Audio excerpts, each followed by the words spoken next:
திருவண்ணாமலை மாவட்டம் வந்தவாசி அருகே வீட்டின் பூட்டை உடைத்து 38 சவரன் தங்க நகைகள் திருடப்பட்ட சம்பவம் பரபரப்பை ஏற்படுத்தியுள்ளது. சிறுக சிறுக சேர்த்த 25 லட்சம் ரூபாய் மதிப்பிலான நகைகள் மீட்கப்படுமா?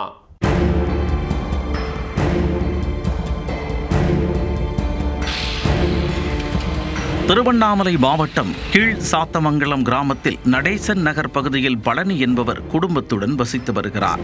இவர் கடந்த ஒரு வாரத்திற்கு முன்பு தனது குடும்பத்துடன் விநாயகபுரம் கிராமத்திற்கு சொந்த வேலையாக சென்றுள்ளார். இந்த நிலையில் கிராமத்தில் வேலையை முடித்துக் கொண்டு சாத்தமங்கலத்திற்கு திரும்பியுள்ளார். அப்போது வீட்டின் பூட்டு உடைக்கப்பட்டிருப்பதைக் கண்டு அதிர்ச்சி அடைந்துள்ளார். பதற்றத்துடன் உள்ளே சென்று பார்த்தபோது பீரோவை உடைத்து அதில் இருந்த 38 சவரன் தங்க நகைகளை மர்ம நபர்கள் திருடிச் சென்றது தெரிய வந்தது. அத்துடன் 23,000 ரூபாய் ரொக்க பணத்தையும் சுருட்டிச் சென்றுள்ளனர். இதையடுத்து பொன்னூர் காவல் நிலையத்தில் புகார் அளிக்கப்பட்டுள்ளது. புகாரின் பேரில் போலீசார் சம்பவ இடத்திற்கு சென்று விசாரணை மேற்கொண்டனர். மேலும் கைரேகை நிபுணர்களும் முக்கிய தடயங்களை சேகரித்தனர். இதைத் தொடர்ந்து திருட்டு சம்பவத்தில் ஈடுபட்ட மர்ம நபர்களை பிடிக்க போலீசார் தீவிர தேடுதல் வேட்டையில் இறங்கியுள்ளனர்.